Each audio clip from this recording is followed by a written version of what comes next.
Muling naghain sa COMELEC BARM ng petition for registration at manifestation of intent na makilahok sa September 2026 BARM elections ang Isama Party.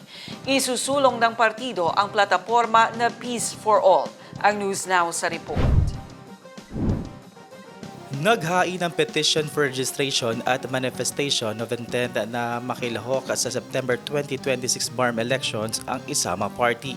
Ika-15 sa listahan ng COMELEC BARM ang Indigenous Settlers, Sama and Minorities Alliance o Isama Party sa hanin ng Regional Parliamentary Political Party na naghain ng petition for registration, manifestation and lieu of the petition for registration and manifestation of intent para makilahok sa 2026 BARM elections. Nakaangkla sa Peace for All ang plataporma ng Indigenous Settlers, Sama and Minorities Alliance o Isama Party. Ito ang proteksyon ng minority rights at inclusivity, education, quality improvement at cultural understanding, access for all, improve basic services, climate resilience and environmental sustainability, economic development at livelihood opportunities, accountability in all levels of government, law enforcement at rule of law at livable Bangsamoro communities.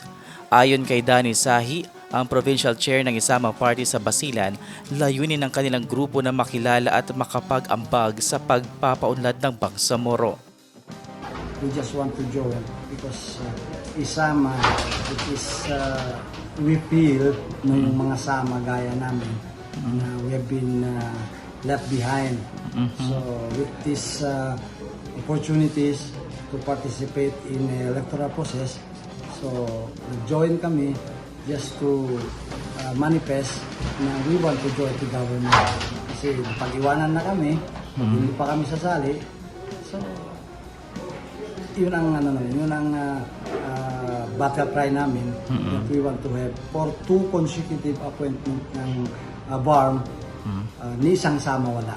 As far as Sama is concerned, we should always be consistent whatever the programs of the BARM that is beneficial to the Bangsamoro, we will always support it.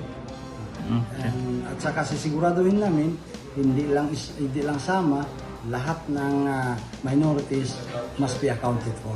Okay, sa aming mga Sama, this is now the right time for us to join the government. We have been given opportunity by the government to join the electoral process. So kailangan sama-sama tayo, hindi tayo kalaban nila, kundi gusto lang natin makasama at mabigyan din ng pagkakataon ang mga Sama na maipakita naman nila kung ano ang may ko-contribute nila sa BARM. As a matter of fact, kung titingnan mo ng historically speaking, the Sama, the Bangsa Sama had been a front line in the pursuit of peace.